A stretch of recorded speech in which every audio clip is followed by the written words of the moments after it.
जैसा कि आप सभी को पता है, ये बुक स्टार्ट कर रहे हैं और आज चैप्टर नंबर 11 है। चैप्टर का नाम है स्त्री और ब्रह्मचर्य। इस चैप्टर में बताया गया है जैसे पुरुषों के लिए ब्रह्मचर्य पालन जरूरी है, वैसे ही स्त्रियों के लिए भी ब्रह्मचर्य पालन बहुत ज्यादा जरूरी है। ये चैप्टर स्टार्ट होता है एक ऋग्वेद के श्लोक के साथ। तो स्टार्ट करते हैं इस चैप्टर। स्त्री ही ब्रह्मा भवुवित, यानी स्त्री वास्तव में ब्रह्मा यानी सृजन की शक्ति बन गई है। यहाँ ब्रह्मा का अर्थ केवल सृष्टिकर्ता देवता से नहीं है, बल्कि स्त्री की सृजनशीलता, ज्ञान और तप को ब्रह्म के समकक्ष बताया गया है। वह न केवल संतति की जन्मदात्री है, बल्कि समाज और संस्कृति की संरक्षिका भी है। शास्त्रों में स्त्रियों के लिए भी ब्रह्मचर्य पालन का प्रावधान रहा है। वे भी ब्रह्मचर्य का समान अधिकार रखती हैं। सृष्टि की रक्षा हेतु शादी से पहले उनके लिए भी ब्रह्मचर्य धारण करना अति अनिवार्य है। यहाँ सृष्टि की रक्षा से तात्पर्य उनकी प्रजनन शक्ति से है। एक स्त्री उत्तम संतान तभी पैदा कर सकती है जब वह स्वयं शारीरिक, मानसिक और आध्यात्मिक रूप से स्वस्थ होगी। प्राचीन काल में स्त्रियां शादी से पहले ब्रह्मचर्य का पालन किया करती थीं। ब्रह्मचर्य की शक्ति से उन्होंने अद्भुत कार्य किए। वे धैर्य, गंभीरता, वीरता और पुरुषों से भी श्रेष्ठ रहीं। उनकी विद्वता और बुद्धिमत्ता की गाथाएं अनेक ग्रंथों में मिलती हैं। इतिहास और पौराणिक कथाओं में कई महान ब्रह्मचारिणियों का चरित्र देखने को मिलता है। ब्रह्मचर्य केवल पुरुषों का व्रत नहीं है, बल्कि स्त्रियां भी इसका पालन कर सकती हैं।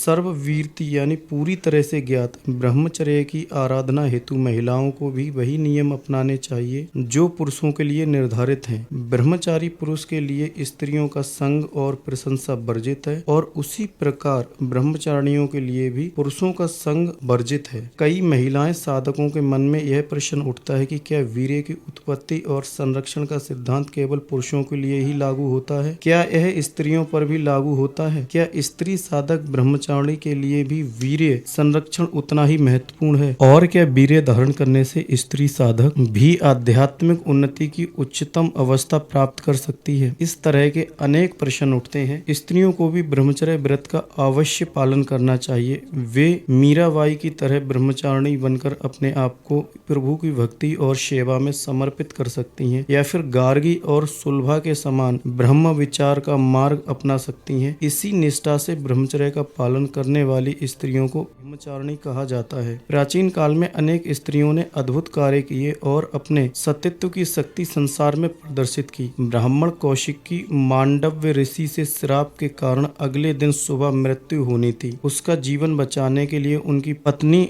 नलइनी ने अपने सतीत्व बल यानी पवित्रता शक्ति के प्रभाव से सूर्य को उदय न होने दिया, जिससे संपूर्ण सृष्टि अंधकार में डूब गई। अनसुईया ने त्रिमूर्ति यानी ब्रह्मा, विष्णु और महेश्वर को शिशु रूप में बदल दिया था जब वे उनसे निर्वाण भिक्षा मांगने आए थे। सावित्री अपने सतीत्व बल से यमराज के पास से अपने पति सत्यवान के प्राण वापस ले आई थी। सतीत्व या ब्रह्मचर्य की यही महान महत्ता है। एक अथर्ववेद का श्लोक यहाँ पर आता है, ब्रह्मचर्येण कन्या युवानम बिंदते पतिम। वेदों में उपदेश है कि ब्रह्मचर्य व्रत का पालन करने वाली कन्या जवान और श्रेष्ठ पति को प्राप्त करती है। पुरुषों की भांति स्त्रियों के लिए भी ब्रह्मचर्य का पालन आवश्यक और अनिवार्य है। जब तक स्त्री और पुरुष दोनों का रज और वीर शुद्ध और दोष रहित नहीं होगा, तब तक श्रेष्ठ, बलवान, दीर्घ आयु और श्रेष्ठ संतान उत्पन्न नहीं हो सकती। विवाह होने तक प्रत्येक कन्या को ब्रह्मचर्य का अवश्य पालन करना चाहिए, किंतु यदि वे जीवन में आगे चलकर गृहस्थ आश्रम में न जाकर संन्यास मार्ग पर चलना चाहती हैं, तो वे आजीवन ब्रह्मचर्य का पालन भी कर सकती हैं। हालांकि काम की वासनाओं पर नियंत्रण रखना अत्यंत कठिन होता है। यह किसी तेज तलवार पर चलाने जैसा होता है, लेकिन यह असंभव नहीं है। भारत में अनेक देवियां हुई हैं जिन्होंने आजीवन ब्रह्मचर्य व्रत का पालन किया।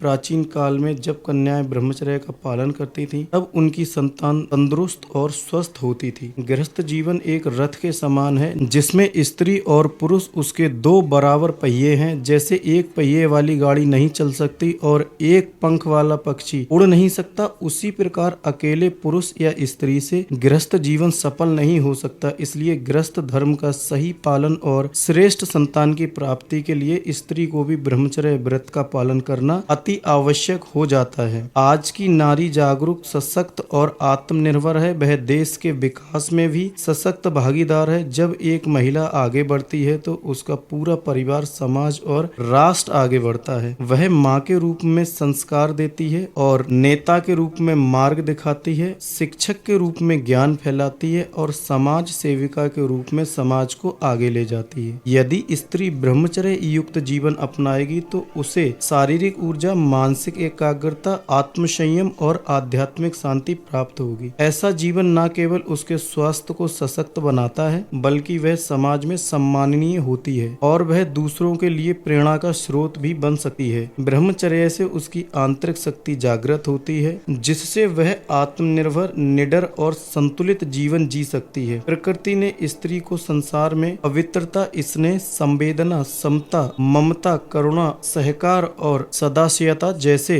दिव्य गुणों से युक्त होने के लिए बनाया है, न कि व्यभिचार करने के लिए। संयमित दंपति की संतानें बलशाली, बुद्धिमान, संस्कारी और स्वस्थ होती हैं। ब्रह्मचर्य के पालन से वीर्य की शक्ति बढ़ती है, आयु में वृद्धि होती है, स्मरण शक्ति, प्राणबल और शरीर में ओज बढ़ता है और किसी भी कार्य को करने में विशेष उत्साह एवं उमंग बनी रहती है। स्त्री स्वास्थ्य के बारे में एक टॉपिक आया है। स्त्रियों को युवावस्था में अनेक शारीरिक समस्याओं का सामना करना पड़ता है, जैसे गर्भाशय संबंधित रोग, मासिक धर्म की अनियमितताएं, अत्यधिक रक्तस्राव, प्रदर, श्वेत प्रदर तथा गर्भ में सूजन आदि। इन समस्याओं का एक बड़ा कारण अनियमित और असंयमित यौन जीवन भी हो सकता है। यौन स्वास्थ्य का ध्यान रखना केवल बीमारी से बचने के लिए नहीं बल्कि आत्म संरक्षण और आत्म सम्मान के लिए भी आवश्यक है। स्त्रियों को चाहिए कि वे संयम, संतुलित आहार और मर्यादा जीवन शैली का पालन करें और विलासिता से दूर रहें। प्राचीन शास्त्रों और ऋषियों के अनुसार स्त्री की गरिमा उसके संयम और सदाचार में निहित है। मनुस्मृति में कहा गया है कि स्त्री को जीवन के प्रत्येक चरण में किसी न किसी संरक्षण में रहना चाहिए, जैसे बाल्यावस्था में पिता, यौवन अवस्था में पति और वृद्धा अवस्था में पुत्र के संरक्षण में रहना चाहिए। यहाँ संरक्षण का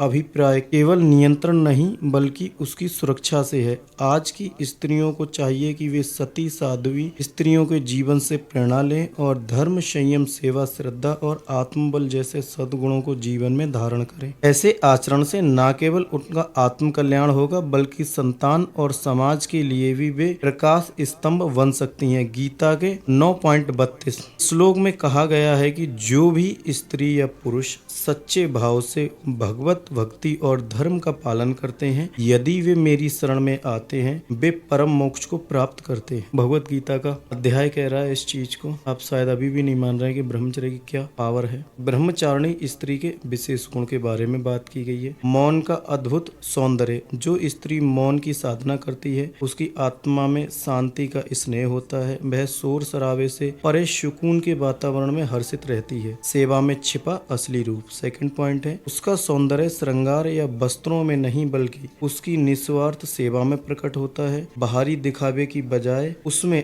आत्मसमर्पण की भावना होती है। नंबर 3, करुणा की गहराई आंखों में। उसकी आंखें मानो करुणा की एक गहरी झील हो जहाँ हर किसी के लिए सहानुभूति और प्रेम छलकता हो। नंबर 3, अडिग आत्मबल का प्रकाश। आवश्यकता के समय वह पर्वत से अचल हो जाती है। उसका आत्मबल उसकी पहचान और सबसे बड़ी ताकत होती है। नंबर 4, वाणी में शांति का प्रभाव। उसकी वाणी केवल शब्द नहीं बल्कि चेतना की भाषा होती है जो सुनने वालों की आत्मा को झंकृत कर देती है। नंबर 5, संयम उसका सर्वोत्तम श्रृंगार है। अपने विचारों पर नियंत्रण रखकर वह त्याग में सच्चा सौंदर्य प्राप्त करती है जो उसके व्यक्तित्व की असली शोभा बनते हैं। नंबर 6, श्रद्धा से पूर्ण जीवन। वह तर्क नहीं बल्कि आस्था से जीवन जीती है। उसकी श्रद्धा अंधविश्वास नहीं बल्कि गहन आंतरिक समझ बनता है। पॉइंट नंबर 7 है, त्याग की सहज मधुरता। उसके लिए त्याग कोई बोझ नहीं बल्कि प्रेम और सेवा की भाषा है जो उसकी आत्मा आत्मा की अभिव्यक्ति होता है। अगला पॉइंट है करुणा की मूर्ति। उसकी संपूर्णता करुणा से ओतप्रोत होती है, जो सबके दुखों को समझती है और सहन करती है। अगला पॉइंट है गंभीरता और शांति। उसकी मौन उपस्थिति में एक विशेष गंभीरता और शांति विद्यमान होती है, जो सभी को आकर्षित करती है। अगला पॉइंट है जहाँ वह जाती है